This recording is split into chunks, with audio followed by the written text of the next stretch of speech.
Welcome back to Table Talk. I would like to introduce our first guest for the day, Mr. Chris Cravens from Coffee Financial, and he's going to school us on kid-friendly finance. You've been a financial advisor how long now? A little over 27 years. Wow, so you've been in the business a long time. I have. Lots of... Grew up in Sparta. Okay. And graduated from Tennessee Tech. Moved with my job to Manchester, started from scratch, and I've just built a business from there.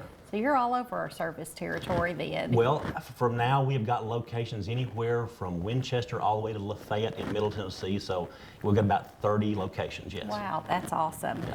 So let's jump into our topic. You know, with all the serious conversations we have to have with our kids, seems like finance kind of takes a back seat until they get ready to go to college, and then it's like, oh shoot, I didn't talk to my kid about checking accounts and credit cards and all of those kinds of things. So I guess that's a little bit late to be starting. It is, and what's disappointing is in the school system, you know, now they do teach basic checking, you know, and savings, but that's not enough. You know, they need to be teaching at least the basics of investing at an early age. And, you know, and it's never too early. You know, I'd say at the age of 8 or 9. I mean, my son, he understands what a dollar is pretty early. You know, when they're 4 or 5, maybe not, you know. But we need to be teaching more about investing, because banks and checking, those are necessary, but they're more for your short-term needs. But for that money that you want to grow for you and be meaningful to you 5 years, 10 years, 20, 30 years from now, you've got to have it in something that's making more than 0.5%. Right, right.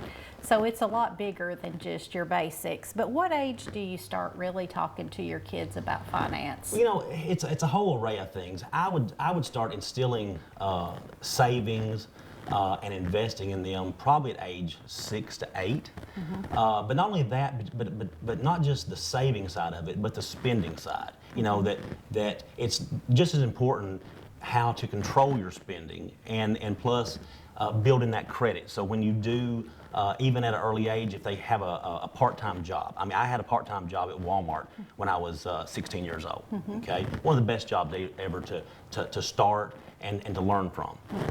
But that's something that can give you the basics of having a paycheck. I encourage them, parents, to get them a credit card. I know it sounds crazy, but it's a good way to build credit. Get a low limit credit card and make sure they pay off the balance every month. But it's a way to instill how to be conservative and be prudent with your money. So even when they're young and they're you know, doing chores and things like that, possibly give them an allowance, and then when they want that toy, that's the point. I guess you could talk to them about how much it's going to be, whether they want to use their money towards that. And so I guess it's really never too young to start that part of it. It's not, and think about it is, you want to teach them, at least in my opinion, you know, you want to have some short-term goals, you know, so they can have that enjoyment of that toy that they're working towards, okay? But also instill into them something a little bit longer term. And I've got people all day long that'll come to me and they've got their kids' savings account in like some kind of a kid's dinosaur account or whatever they call them at different banks, okay? And it basically pays little or nothing. And that's nothing wrong with that. That's just the nature of where interest rates are right now, okay? But they'd be so much better served if they started an UPMA account, a custodial account, where it's the child's money, and you can put money in that, you know, just as they have Christmas and birthdays, and you can put it into some kind of investment, a very, very conservative type fund or something that's going to average them something between 6 and 8%, and be more meaningful to them. And if they keep that for 5 or 10 years or even longer, it could turn into a sizable amount of money for their future. So we start when they're young. What are the steps? And I know it may not be the same for every child, but as they get older, how do they need to progress? You know, you mentioned the credit card. What age group are you talking about whenever you're thinking on that side of it? Well, I think really things kick into high gear when they're able to drive. Okay? So when they can get that first job. Now, granted, before that, you can have chores, and that's fine. But when they have that first real job, when they can drive to that job, then they're well on their way to becoming adults.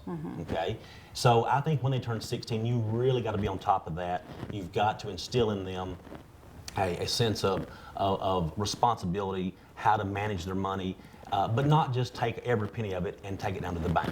Now, granted, I work inside of all these banks, so I'm not talking bad about the banks. The banks have a necessary purpose.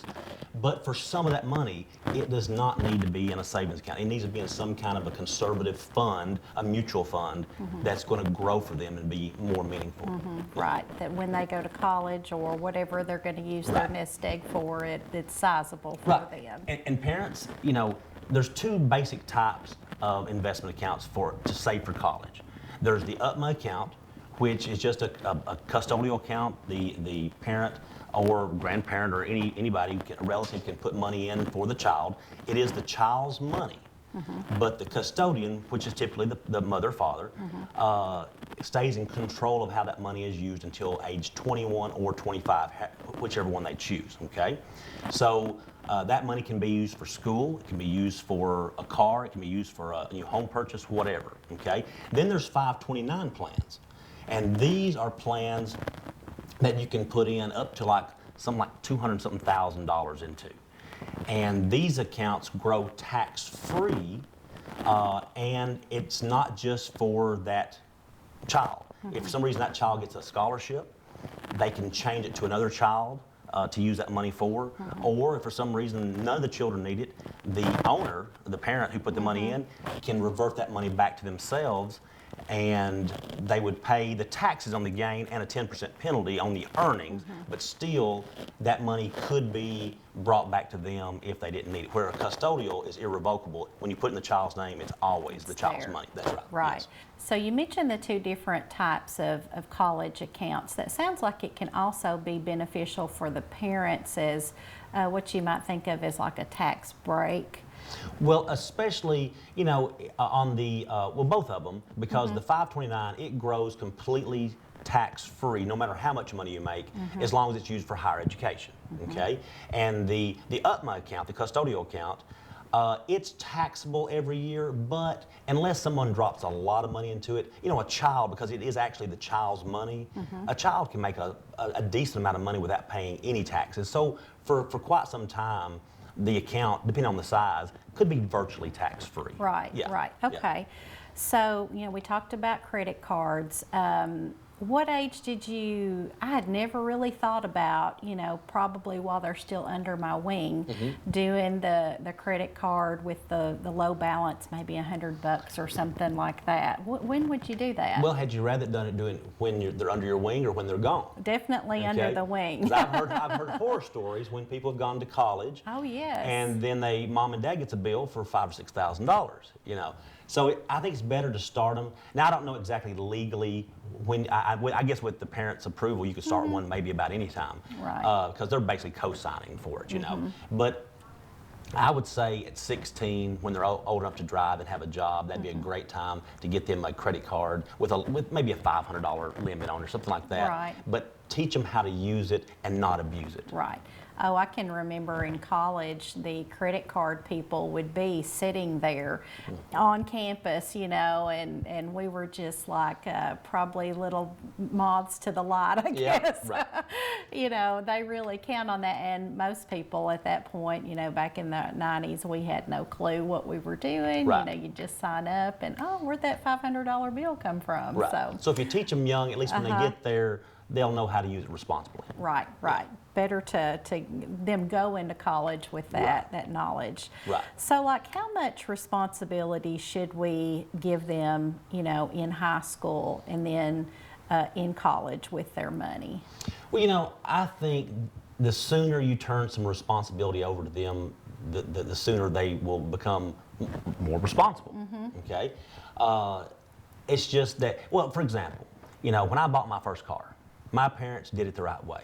They helped me buy it, but they made sure I was on the hook for half of it, okay? Now, granted, I didn't buy a very expensive car, but I had a payment. When I turned 16, I had a car payment, and I made that car payment, and even before I went to Walmart and worked, I cleaned pools, okay? And so I made that payment every month. So it gets them used to that. So, parents don't have to make them, go the complete hard way. Oh, right, but, right. But to have them to have some skin in the game makes a lot of sense. Yeah, I could see that. And once they go to college, is it appropriate to keep an eye on finances at that point? I know when we opened up a checking account, I'm on there too. Is it appropriate for me to go in there and look and see, okay, they're managing their money okay, and maybe not all the time, but well, at some point you got to cut the strings, Yeah, okay? yeah. But I think, at least as long as you're on the hook for the bill, I would keep an eye on it. Right. Now, granted, I think the earlier start and you give them that responsibility, the better chance you have of them not abusing Right. things and being very responsible. and you're going to be more confident in their ability Right. as well. Right. So let's talk about the burden of college. We talked before the show just about how so many parents want to send, their kids to college and basically have their kids graduate without student loans. That's not always possible. Is that a good thing for kids, or is it, like you said, talking about having some skin in the game, is it good for them to leave with a little bit of college Well, debt? this is just my opinion, but I worked through college, okay? Now, I didn't work full time, okay? But I think making some money and paying partially for college. Now, granted, there's an incentive. If you have good grades, the lottery scholarship and other scholarships will be coming your way, okay? But I think it doesn't hurt a thing for kids in college to work some. I think it's actually good for them, because they don't have as much free time. Very true, very Right. true. And plus, it instills in them a work ethic.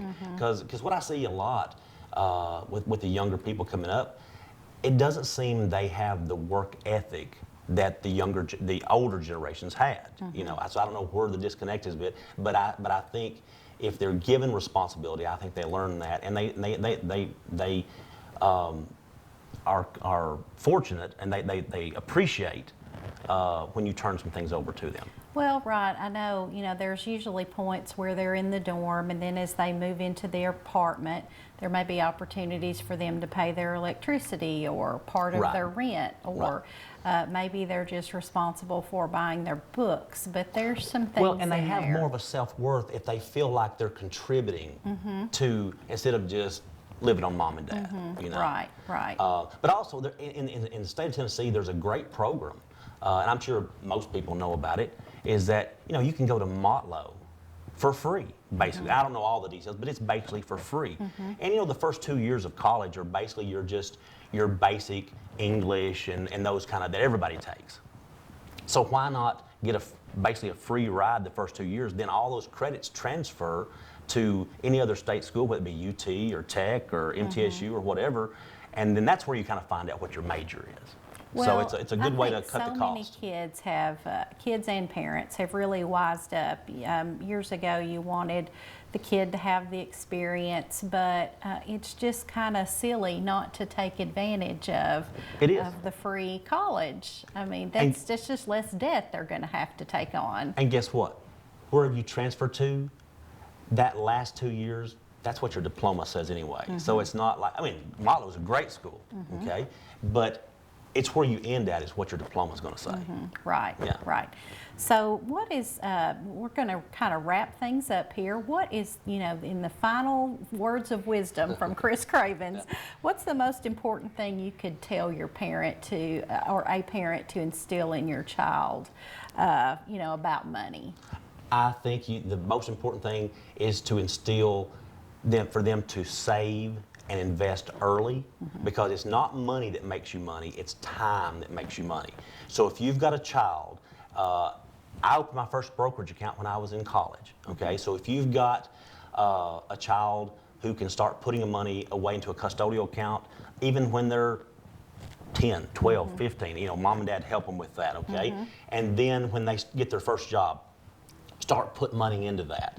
You'd be amazed if you start early what that money can turn into versus what the majority of people do. They don't wake up till they're about 55 years old, and then they got to play catch up. Yes, Okay. yes. So if you start young, you don't have to have a lot of money to end up with a lot of money. Right, right. Yeah. Okay, that's a very good point, Chris. We sure appreciate you coming And if you've got today. any, and if they've got any questions, my door is always open, no obligation whatsoever, free consultations. But you know, the way you contact me is just coffeefinancial.com, and be happy to sit down with anybody if they have a need. Yeah, you can go through their portfolio, or Sure. if they don't have a portfolio, We you can start them one. start them That's one. right. Okay. That's right. Well, thanks so much. We appreciate you being here today and your Thanks for words having of wisdom. We hope you will come back right after this break with more Table Talk.